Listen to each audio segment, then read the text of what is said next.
اعوذ باللہ من الشیطان الرجیم بسم اللہ الرحمن الرحیم. آیت نمبر 80. وَقَالُوا لَن تَمَسَّنَا النَّارُ إِلَّا أَيَّامًا مَّعْدُودَةً قُلْ أَتَّخَذْتُمْ عِندَ اللَّهِ عَهْدًا فَلَن يُخْلِفَ اللَّهُ عَهْدَهُ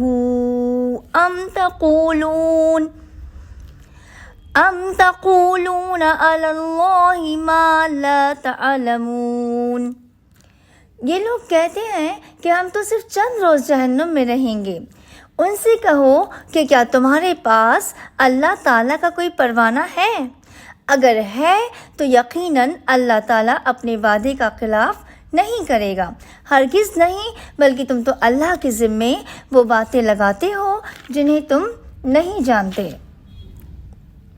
یہود کہتے تھے کہ دنیا کی کل عمر 7000 سال ہے اور ہم 1000 سال کے بدلے ایک دن جہنم میں رہیں گے.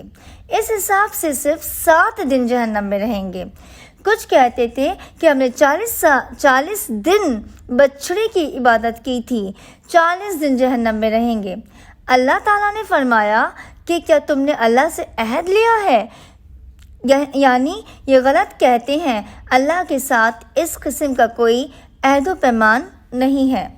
یعنی تمہارا یہ دعویٰ ہے کہ ہم اگر جہنم میں گئے بھی تو صرف چند دن ہی کے لیے جائیں گے، تمہاری اپنی طرف سے ہے، اور اس طرح تم اللہ کے ذمے ایسی باتیں لگاتے ہو جن کا تمہیں خود بھی علم نہیں ہے.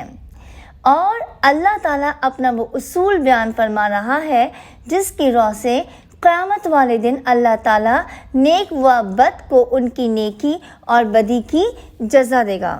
یعنی اللہ تعالیٰ نے متعدد آیات میں قیامت کے دن یعنی آخرت کے دن کو برحق کہا ہے، اور اس میں جس نے ذرہ برابر بھی نیکی کی ہوگی اللہ تعالیٰ اس کو بھی اس کا بدلہ دے گا، اور جس نے ذرہ برابر بھی بدی کی ہوگی تو اللہ تعالیٰ اس کا بھی اس سے بھی حساب لے گا. تو ہم اس یہود جس خوش فہم میں مبتلا تھے کہ اگر ہم جائیں گے جہنم میں تو چند دن کے لیے، تو یہ غلط ہے. قرآن متعدد آیات میں ہے کہ جو جہنمی ہیں وہ جہنم میں ہمیشہ ہمیشہ کے لیے رہیں گے.